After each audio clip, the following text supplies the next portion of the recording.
കെട്ടുനിറയുടെ ദിവസമായിരുന്നു. നമ്മൾ പഴവങ്ങാടി ഗണപതി ക്ഷേത്രത്തിൽ വെച്ചിട്ടായിരുന്നു കെട്ടുണ്ടായിരുന്നത്. 7 മണിക്കായിരുന്നു നമ്മൾ അവിടെ എത്തിയിരുന്നത്.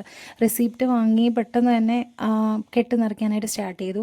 കാരണം ഒരുപാട് ലേറ്റായി പോകുമോ എന്നുള്ളൊരു ഭയം ഉണ്ടായിരുന്നു. നമ്മൾ അവിടെ എത്തുമ്പോൾ ഒരുപാട് കെട്ടുണ്ടെങ്കിൽ നമുക്ക് നിറയ്ക്കാനായിട്ട് കുറച്ച് ലേറ്റ് ആവുമല്ലോ.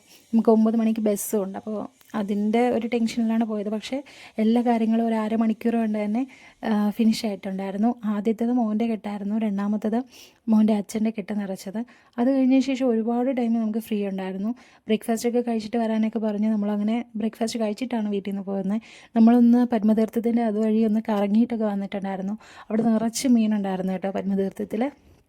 അത് കഴിഞ്ഞിട്ട് ബസ് ഒരു 9 മണിക്കായിരുന്നു. നമ്മളൊരു 8:30 8:45 ആയപ്പോൾ ബസ് സ്റ്റാൻഡിലേക്ക് പോയിട്ടുണ്ടായിരുന്നു. ഒരു ആനവണ്ടിയിലാണ് കേട്ടോ പോയത്. ഈ ആനവണ്ടി എനിക്ക് ഭയങ്കര ഇഷ്ടമാണ്. അതിൽ പോയി ഭയങ്കര ഹാപ്പി ആയിട്ടാണ് അവർ പോയി തിരിച്ചു വന്നിട്ടുണ്ട് കേട്ടോ.